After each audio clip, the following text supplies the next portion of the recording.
Jak profesjonalnie zataśmować obręcz? Czy tak samo taśmujemy obręcze karbonowe i amelinowe? Czy warto stosować taśmę tubeless, czy lepiej zwykłą typu MacGyver? Jak dobrze dobrać szerokość taśmy do obręczy? Jak zrobić otwór pod wentyl, aby był idealny? Cześć, nazywam się Darek Grudniewski. Od lat startuję w zawodach enduro i od niepamiętnych czasów stosuję mleko zamiast dętek. Rowery do zawodów szykuję sobie sam i mam sporą wiedzę, którą chciałbym się z Tobą podzielić. Dzisiaj powiem Ci prawie wszystko o tym, jak profesjonalnie zataśmować obręcz. Fanty potrzebne do pracy. Alkohol izopropylowy, czyściwo bawełniane, opalarka lub od biedy suszarka, miarka, taśma tubeless, 2 naklejki, mały ostry nożyk, nożyczki, pilnik okrągły, najlepiej z delikatnym nasypem diamentowym, wentyl do tubelessów, procedura taśmowania. Usuwam z obręczy opaskę, bo z taką opaską nie da się uszczelnić koła. Mierzę szerokość obręczy, w moim przypadku szerokość wewnętrzna obręczy to 30 mm.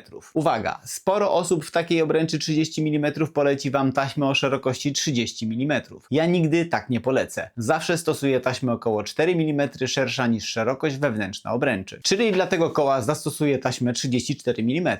Dzięki temu, że taśma jest szersza, to pięknie ułoży się na bocznych ściankach i jest gwarancja, że opona będzie dobrze uszczelniona. Czy można stosować power tape? Pewnie można, ale ja zawsze stosuję typową taśmę do tubelessów. Jest mocna i zaprojektowana tak, aby wytrzymywała duże ciśnienia. Czyszczę powierzchnię obręczy za pomocą alkoholu i szmatki. Taśma będzie się lepiej trzymała do czystej i otłuszczonej powierzchni. Jeżeli mam obręcz karbonową albo aluminiową spawaną, to biorę się do taśmowania. Dzisiaj specjalnie mam tanią obręcz o łączeniu typu sleeve joint. To najtańsze rozwiązanie i w tym miejscu często ucieka nam powietrze z koła. W tego typu obręczy naklejam na łączeniu od wewnątrz w poprzek naklejkę. Ma wystawać mocno poza obręcz. Przyklejam, dociskam, chwytam po bokach, aby się trzymała. Biorę taśmę, odklejam początek, zaokrąglam rogi, aby było ładniej. Szukam otworu na wentyl. Startuję zwykle o 2 otwory na nyple wcześniej niż otwór na wentyl. Starannie i symetrycznie naklejam taśmę na długości około 20 cm.